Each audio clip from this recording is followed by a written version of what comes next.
कौशिक अभिनीत film love in Ukraine आगामी 27 मई को रिलीज होने जा रही है और आज हमारे साथ उपस्थित है none other than Vipin Kaushik.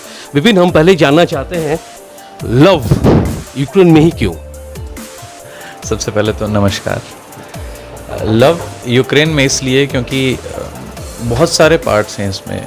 ये हमारे डायरेक्टर्स राइटर्स का एक डेस्टिनेशन, ड्रीम डेस्टिनेशन इसे कह सकते हैं कि दे वांटेड अ प्लेस जो अलग हो। कुछ यूरोप एक्सप्लोर हो चुका है, रशिया उन्हें जाना नहीं था। They wanted something with a good feel, अच्छा एटमॉस्फेयर, सुंदर एटमॉस्फेयर।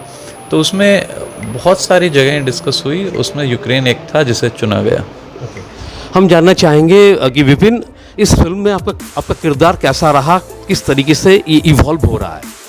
इस फिल्म में मेरा किरदार एक इंडियन स्टूडेंट का है और इंडियन स्टूडेंट यूक्रेन में क्या करते हैं, इस चीज़ से तो मेरे ख्याल से आज पूरा भारत परिचित है। एक इंडियन स्टूडेंट यूक्रेन में पढ़ाई कर रहा है, वो फेंसिंग का माहिर है, तलवारबाजी में पारंगत है। He is good at sword fighting because of his Indian lineage and he compete in the competitions over there just to earn his livelihood। पैसे कमाने के लिए वो करता है और वहीं उसे वहाँ की ही एक लड़की से प्यार हो जाता है, लव हो जाता है यूक्रेन में। अब इसमें एक एंगल, एक स्लाइट ट्विस्ट यहाँ आता है कि लड़की के जो भाई हैं वो भाई लोग हैं, जिसे वहाँ की भाषा में कहा जाता है ब्रातवा, विच इन टर्न मीन्स भाई। तो वहाँ से लड़के की ये शांत पीसफुल एक जो कहानी चल रही थी, जो उसका सपना था एरोनॉटिकल इंजीनियरिंग जिसकी वो पढ़ाई कर रहा था, मार्स स्पेस से जाना था, वो सब साइड में हो जाता है just because of that one angle. और वहाँ से वो भागते हैं, बचते हैं, जान बचाते हैं।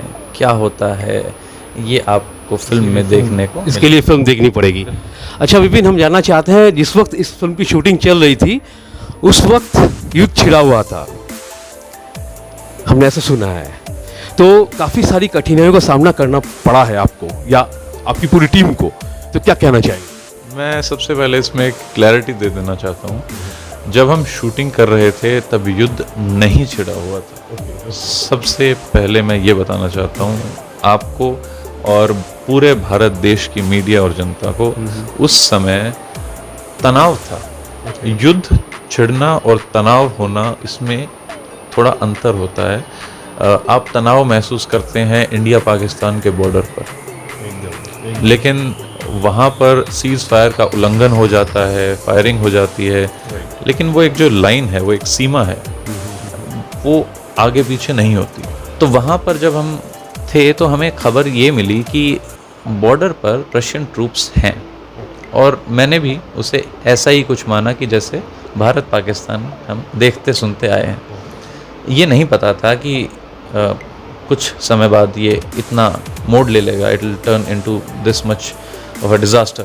साथ में शूट करते हैं तो दिल से दिल मिल जाते हैं, आप लोग एक दूसरे का ध्यान रखने लगते हैं। तो चिंता होती है कि क्या मेरे कास्ट एंड क्रू मेंबर्स सब सही सलामत हैं। अब इसमें ये एक गलत चीज़ कही है, लेकिन एक क्या कहेंगे उसे अंग्रेज़ी में, कि सेल्फिशनेस कह सकते हैं, कि मैं सिर्फ मेरे कास्ट एंड क्रू मेंबर्स का ही ख्याल कर रहा हूँ, क्योंकि हम उनसे जुड़े हुए थे, हमारी दोस्ती हो चुकी थी। तो इनफैक्ट हर हफ्ते मैं मैसेज करता हूँ, और मैसेज सिर्फ इस सोच के साथ करता हूँ कि क्या वो सही सलामत हैं। हमने ये भी सुना है कि आपके जितने भी को एक्टर्स थे उनको हिंदी और अंग्रेजी समझ में नहीं आती थी, तो उस दौरान आपने किस तरीके से इस चीज़ को अपने काबू में किया? देखिए, कला की कोई भाषा नहीं होती। आप बंगाल इसका जीता जागता उदाहरण है। आज के समय में अगर थिएटर का जिक्र किया जाए तो बंगाल को कोई मिस नहीं कर सकता। अच्छा, थिएटर तो आप भी थिएटर से जुड़े हुए हैं। जी।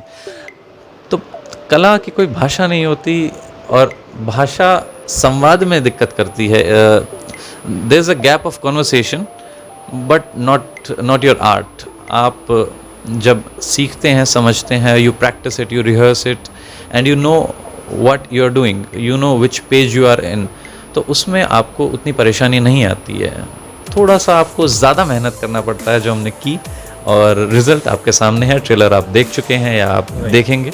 ट्रेलर में आप काफ़ी तलवारबाजी करते हुए दिखाई दे रहे थे, और हम लोग जानते हैं आप ताइक्वांडो चैम्पियन रह चुके हैं दिल्ली वगैरह इन सब जगहों से। तो अगर आप चैम्पियन रह चुके हैं तो इसका फ़ायदा भी शायद आप उठाना चाहेंगे भी शूटिंग के दौरान, तो आपको कोई सहूलियत मिली थी उस दौरान? प्रैक्टिस जो है वो कभी धोखा नहीं देती। Your determination never betrays you.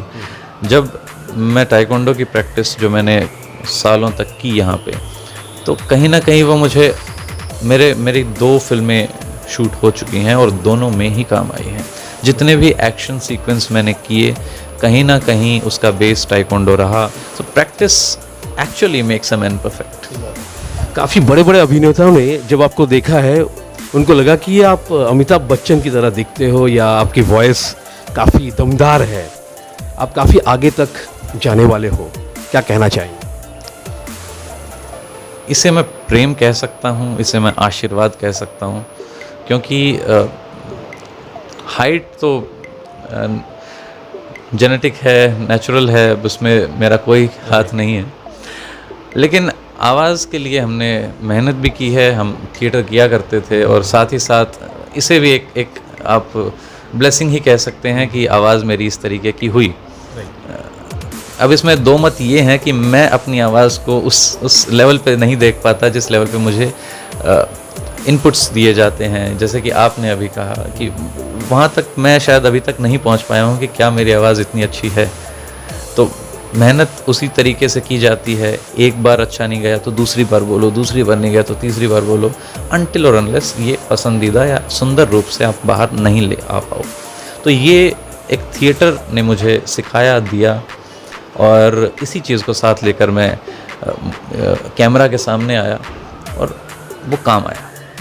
आपके पिता चूँकि एक एस्ट्रोलॉजर हैं, जितना हमने सुना है, तो उन्होंने जितने भी प्रेडिक्शन किए हैं अब तक, बीजेपी सत्ता में आएगी, तो उनकी कहावत सच निकली। तो उन्होंने ही कहा है कि आप भी इस फिल्म जगत में नाम करने वाले हो। तो क्या विचार? ये वैसी सी बात है कि मैं इसे प्रेम, इसे आशीर्वाद के रूप में ही लेकर चलता हूँ। मेहनत मैं कहीं भी किसी भी रूप में किसी भी तरीके से कम नहीं कर रहा हूँ, क्योंकि एक मेरा ये मोटो है कि डिटर्मिनेशन नेवर बिट्रेज यू। अगर आप डिटर्मिन्ड नहीं हैं, अगर आप मेहनत नहीं कर रहे हो, तो कोई सपोर्ट, कोई किस्मत आपका साथ नहीं देगी। मेहनत तो आपको करनी पड़ेगी। पूरी फिल्म की शूटिंग यूक्रेन में हुई है, तो हम जानना चाहेंगे कुछ यादगार लम्हों को अगर आप साझा करना चाहोगे। यूक्रेन की जितने भी समय मैं वहाँ रहा,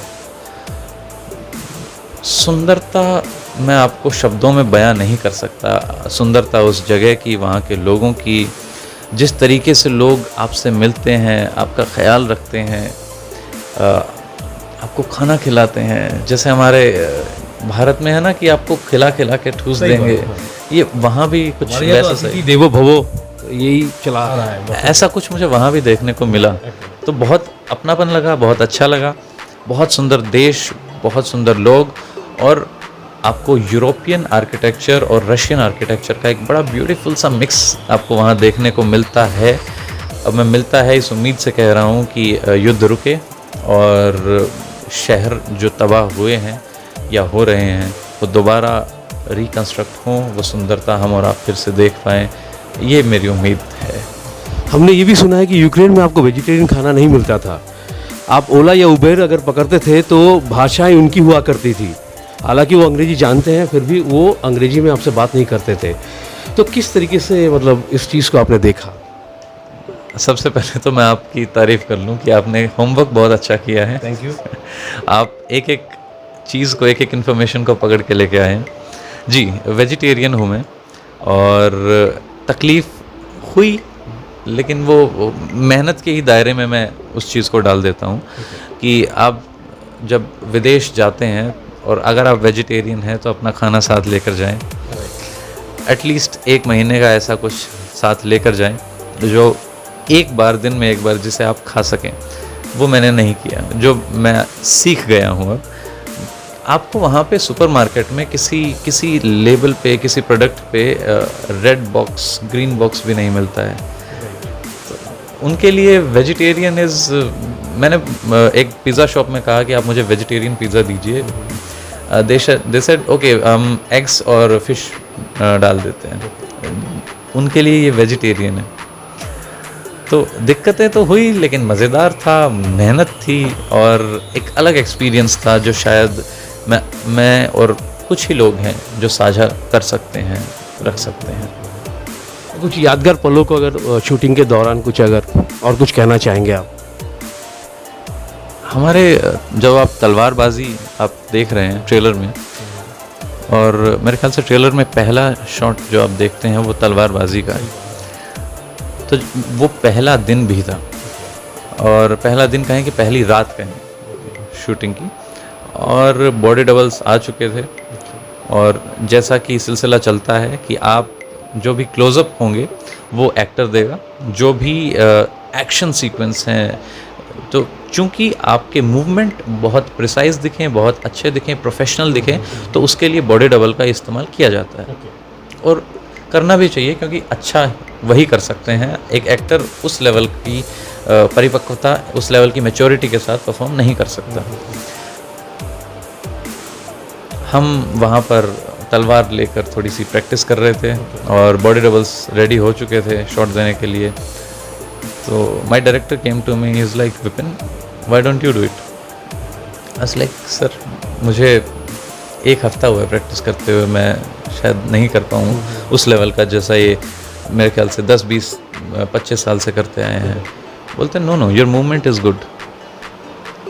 and I was half convinced, is it not, is it? Then एक शॉट लिया गया, एंड मैं जाता हूँ वहाँ पर, देखता हूँ मॉनिटर में, एंड आई थॉट यस, ठीक तो दिख रहा है। That was very new for me. पहली बार मैं बॉडी डबल को ना आगे लगा के मैं खुद अपना स्टंट कर रहा हूँ, which was a bit risky. ये शायद मैंने किसी को अभी तक बताया नहीं है। वो तलवार पॉइंटेड होती है, शार्प होती है, और एक जो तलवार थी वो थोड़ी सी ज़्यादा शार्प थी, and you have to hit with the blunt. तो उसमें आपको चोट लगने का खतरा रहता है, आपका पैर मुड़ सकता है, कुछ भी हो सकता है। और लीड एक्टर के साथ स्टंट करना, जिसके साथ अगर थोड़ी सी भी चोट आए तो 5 दिन आपके शांत हो गए, जब तक वो हील इन ना हो, हील आउट। तो वो भी एक कमाल की रात थी जो हमने शूटिंग की। अभी भी आपने कहा है कि आपकी एक और फिल्म बनकर तैयार है, लेकिन डेब्यू आप इसी फिल्म से कर रहे हो। तो जो आने वाली फिल्म है उसके बारे में अगर एक लाइन आप बता देते हो। डायरेक्टर तो, निर्देशक तो वही है, सेम ही रहेंगे। ये फिल्म LAC है, जिसके बारे में शायद खबरें भी आती रही हैं, 1-2 बार वो वायरल भी हुई थी न्यूज़। राहुल रॉय इस फिल्म में थे। तो वो एक फिल्म है LAC, जो शायद अगर आप सबका प्यार और आशीर्वाद रहा तो इस साल या अगले साल आप देख पाएँ उसे। अपने दर्शकों को क्या कहना चाहेंगे? आपकी फिल्म 27 को रिलीज़ हो रही है। इस फिल्म के बारे में मैं आपको इतना ज़रूर बता दूं कि ये फिल्म की USP जो मेरे लिए है कि आप इसे अपने परिवार के साथ जाकर देख सकते हैं। और मेरे ख्याल से ये आज के समय इसे USP कहा जा सकता है, क्योंकि फिल्म ऐसी नहीं आ रही जिसे आप परिवार के साथ जाकर देख सकते हैं।